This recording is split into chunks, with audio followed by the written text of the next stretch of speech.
2 weeks is a long time at this stage of the season, especially when you're stewing over what should have been a victory against Arsenal, and then last weekend you watch Burnley and Newcastle pick up points. Has it been a frustrating fortnight?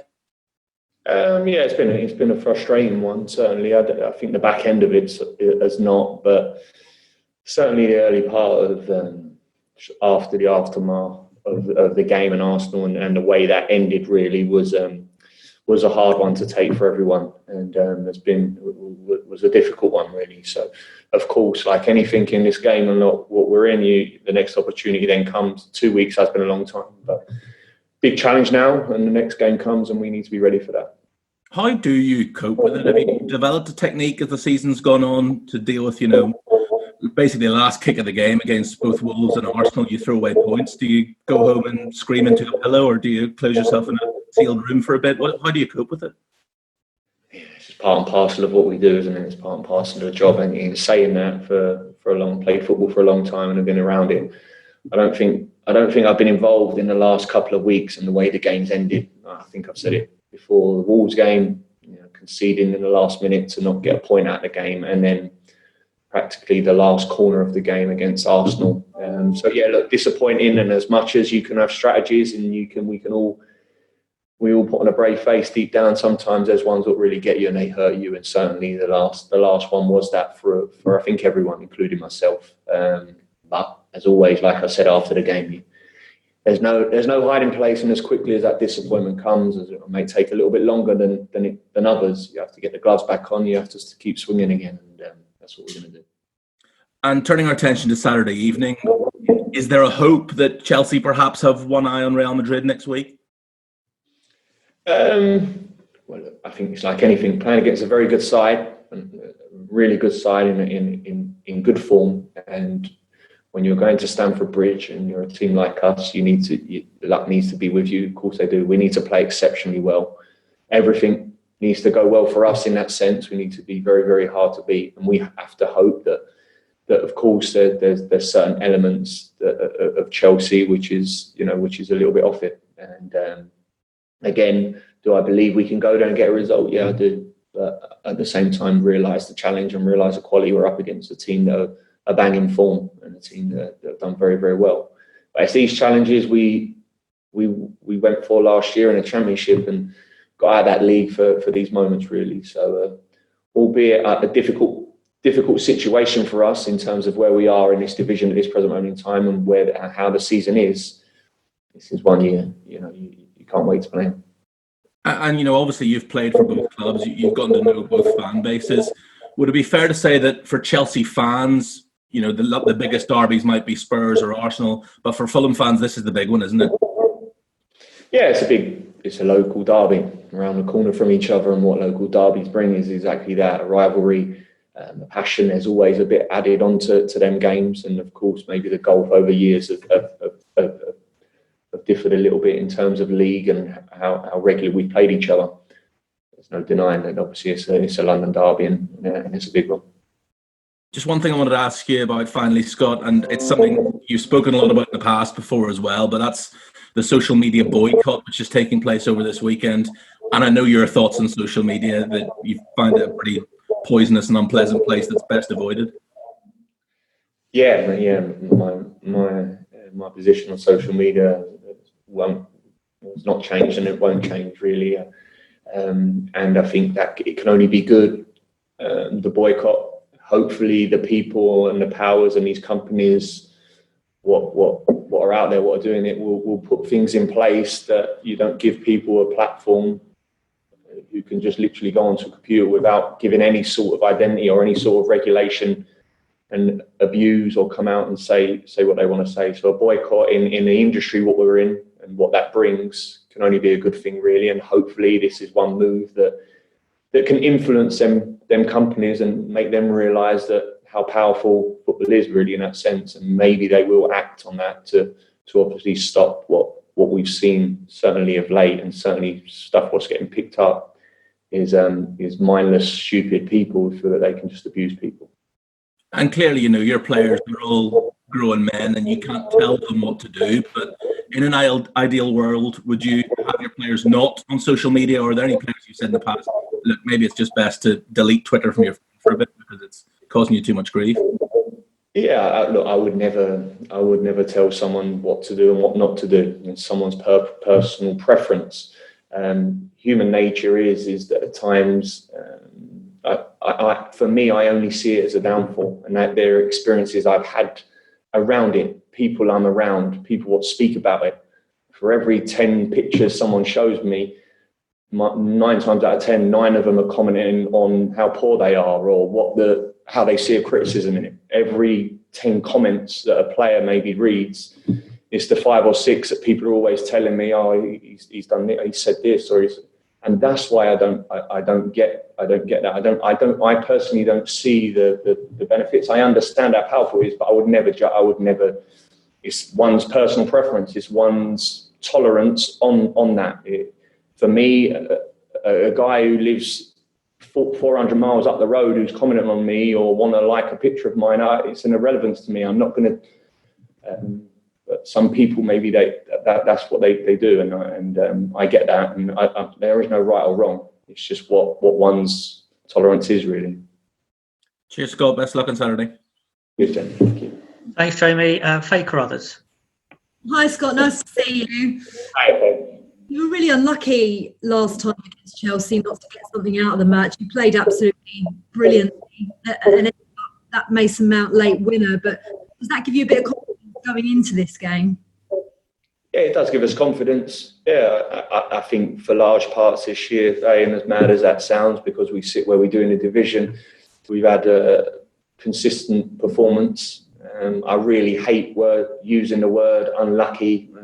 I really hate that. But for sure, at times this year, we've certainly been on the wrong end of certain things and felt that pain a little bit. But yeah, look, we went down to the 10 men in that game, and we, for large parts, played very, very well, and then a little bit of quality, mistake at the time, I remember, and a little bit of quality. But these are a very good side, Faye. I think we understand that. Top class team that have got abundance of ability. But what a challenge for us! What a challenge for the players to go up against this sort of club and this football team. Yeah, massive challenge as the next few weeks, really. 5 games left, 15 points to play for, 7 points from safety. How have the players been in this past week? Do they still believe? Because I know how confident you've been this season, but are they still 100% to getting out of this situation, no matter how difficult it is? Yeah, of course, that belief wills away. Of course it does. But like I say to them, and like I keep saying, we was one corner away from beating Arsenal, and I understand. I totally get it. Look, games are running out. We need to win games, and we need to win, and we know that. But you beat Arsenal, which you come away with 3 points, and it looks a whole lot different. And we need to have that belief now. Can we go and beat Chelsea? Yeah, we can. If we don't beat Chelsea, I get come Monday morning. That challenge is going to be hard for that question you're asking me. At this present moment in time, there's still a lot to play for, a lot of games in that sense. But of course, that challenge is becoming very, very difficult for us, and we all understand that. Main focus now is let's try and win games. Let's try and keep improving, keep playing well, and hope that maybe we can get some results and turn these little tiny ones. You look at it. Last 2 games, really, on another day, you've hopefully come out with 4 points. I know we've not, and I reiterate that. I understand that, and I get that. Instead, we've come out with 1, and we have to keep going. Yeah, it's really fine margins, and you've talked a lot about leaders this season as well, and needing leaders, particularly now at the moment. Your players step up, do you feel, over the past week or so, or 2 weeks that you've had to discuss the run-in? Yeah, we're going to need leaders. We've needed leaders from the start, and certainly even now, even more so. These are the moments that really you find out the true mettle of people. Adversity, hard times, really coming on, and you want some oxygen. And how people sometimes get oxygen in these moments is to hide away from it, shirk away, really.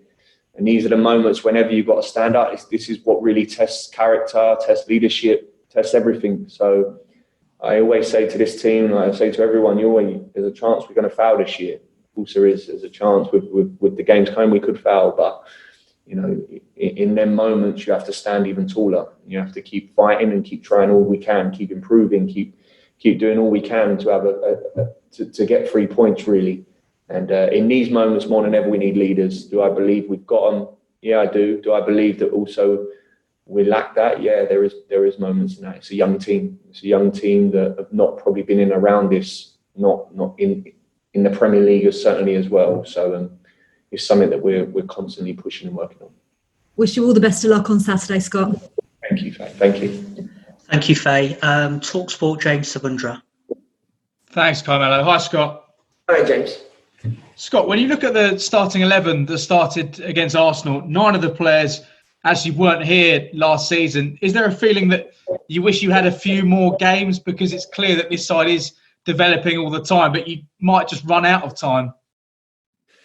Yeah, look, this team have improved no end from where we were. I think the way the squad was developed, there was 5 or 4 games before the window shut, and there's been a consistency. I don't know the exact points we've averaged, probably a point a game we're probably on from when the window shut, which is probably a good turnaround in that sense in terms of where we are. So yeah, of course, like anything, I don't see a dead and buried team. I don't see a team that have not been on the up or improving. So for that reason, I think you're right in your comments. Of course, you'd want more games because, or certainly you'd want it to a few more games, but it's not to be. And even though I'm saying that at times, we've not managed to get them points or win them games what we should have won or got points from. So the big challenge, like I said at the start, was let's make us solid. And as quickly as that challenge come, we did that. There was another challenge, which was, okay, we need to try and win games now. We've got to try and score goals. We've got to try and be more aggressive, front foot.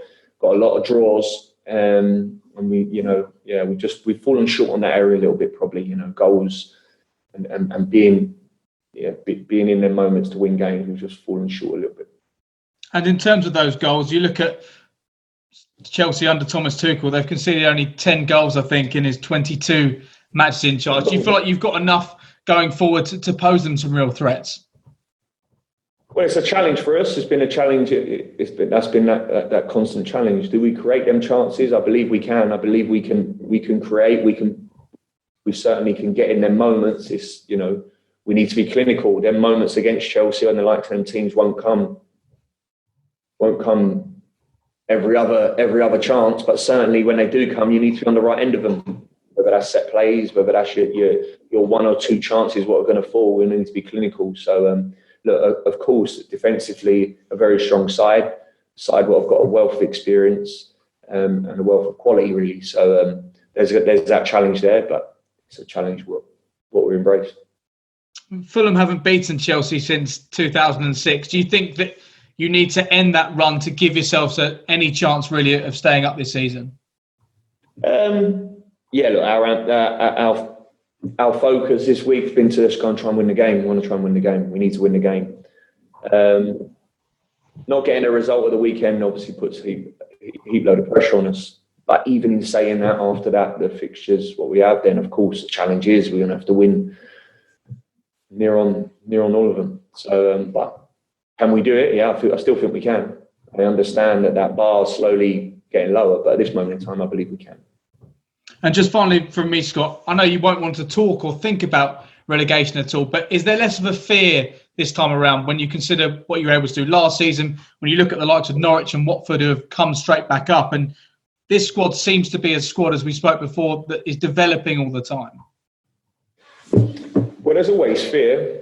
There's always fear, and this squad won't be this squad next year. This squad's going to be, whatever league we're in, the way we've gone about our business is this squad won't be this squad. So the challenge next year, whatever the outcome this year, is going to be exactly that: rebuild it, bring players, rebuild the whole dynamics of it again. So of course there's a big challenge ahead of us. The football club decided this year to go the route we did to give us a chance to stay in this division, and the way we got players in was by the loans.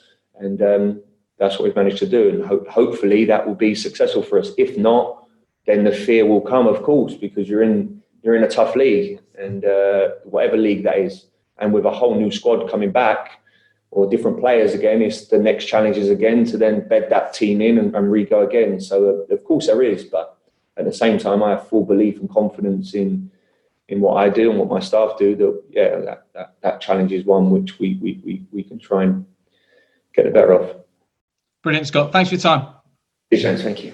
Thanks, James. And just to complete the broadcast section, Emma Jones, BBC London.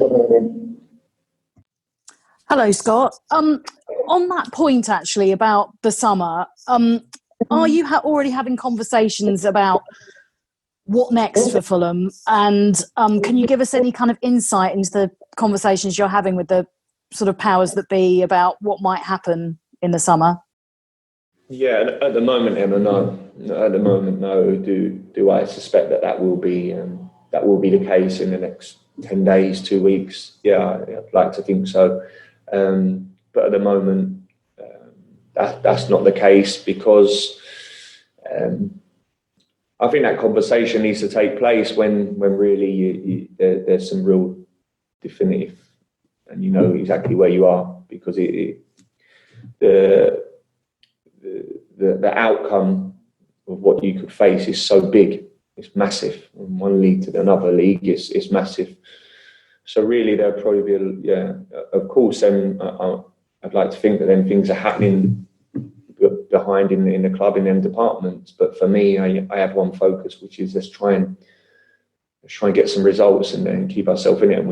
And I believe that is the case at this present moment in time. I think once that's said and done, then my attention and certainly my attitude towards that will probably change, and I'd need to have them conversations to find out exactly the plan. How do you pick up the players again? Because, you know, Aston Villa, Wolves, Arsenal, it must be now that the players can't continue to believe that they're going to get the points that you need. Yeah, no, of course, maybe they do. The reason I believe is because it's so close, as in the games are so close. You know, all them 3 games you mentioned, you're 1-0 up against. And I know your answer could be, it's the same old talk, and really, yeah, but you're saying you're so close, but you've gained 1 point out of them 3. But then on the flip side of that, how I look at it, how I'm honestly looking at it is Aston Villa 1-0 up with 15 minutes to go and not good enough. Conceded 3 goals in 15 minutes, nowhere near good enough. Wolves 0-0 for practically the whole game, a runaway goal, and the boys hit at a tight span of 1-0. It's a loss. Arsenal 1-0 up with 3 points there, same as Wolves with 1 point there, and the last corner, last kick of the game, the disappointment of that. Now I know that's going to have an effect, and of course I'm not going to lie to you, that has an effect. Of course it has an effect. It's going to have an effect on the players. Do the players maybe think like me? Maybe not, and that's my job to try and listen how close we are at this present moment in time. I get that in another game's time or 2 games, because we no longer can be saying there's a lot of games left, or of course that's not the case. But certainly, you know, can we go to Chelsea like we went to Arsenal, like we went to Everton, and get a result, or be in this game and try and get something? Yeah, I do believe we can. And if we do, like West Brom did, if we do, does that put us in is our picture changed? Yes. How are we going to get a result against Chelsea is by the way I'm thinking, is by the way I see it, is by the way I need my players to see it and everyone to see it. You want to go into the Chelsea game and no chance. And at the end of the day, we're living in a world here where every game, whether you're bottom of the league or whether you're top of the league, you're on show. People are judging you. And ultimately, that's exactly where my mindset is at this moment in time. And until really that changes, I'll be the first to be honest with you, Emma, and say, you know what, Emma, yeah, we've fallen short, or we've not fallen. At this moment, that's not the case for me. It honestly isn't. It sounds as if what you're saying to us is what you're saying to your players at the moment. Yeah, that honestly, that is exactly it. And maybe your views are the same as some of my players. When I'm speaking here to you, maybe I get that maybe you're thinking, yeah, and I understand that, but it's my job to keep banging that drum. And however I try and get that mindset to change in a player, and yours as well, whatever that is, I don't need to control you. You can think what you want, but certainly my players, I need to try and change that mindset. If that is the case, I don't believe it is. Honestly, don't. Maybe there's a few. Of course there is, because the disappointment of what's happened, not just over the last few games, but the disappointment in parts of this season will have. Some people are different. Some people are a little bit weaker in their moments. Some people will look at the more pessimistic side than the more optimistic side. Of course they will. But taking all that aside, what do we need to do against Chelsea? What do we need? What do we need to do to perform the best we can perform? Well, one, we need to have a real belief. Well, how do we get that belief? I'm not telling lies. I'll be the last to tell lies in front of my team. I'm not telling lies at all. Was we one corner away from winning at the Emirates? Yes, we was. Was we literally a one runaway breakaway? Yeah, we were. And that's. Have we had good performances this year? Do we feel we're close? Yeah, I honestly do. And while I say that, I always conscious that from the outside it doesn't look like that. From the outside, yeah, you're third from bottom in the league. You've got 1 point out of whatever. Yeah, okay, I understand that. But I also see a team that are going the right way. I see a team that have courage. And while that's still there, and there's that burning fire in me, then that's what it will be. That burning fire may run out in a couple of weeks. I hope it doesn't. It may run out at the last game of the season. And when I'm on holiday, you call me up, ask me the question. It might be a very different one. I'm going to be down. I'm going to be that. But until that moment, I'm not. Until that moment, we have to go. We have to go. We're going to go and play against the top side against Chelsea, and that's what we need to do.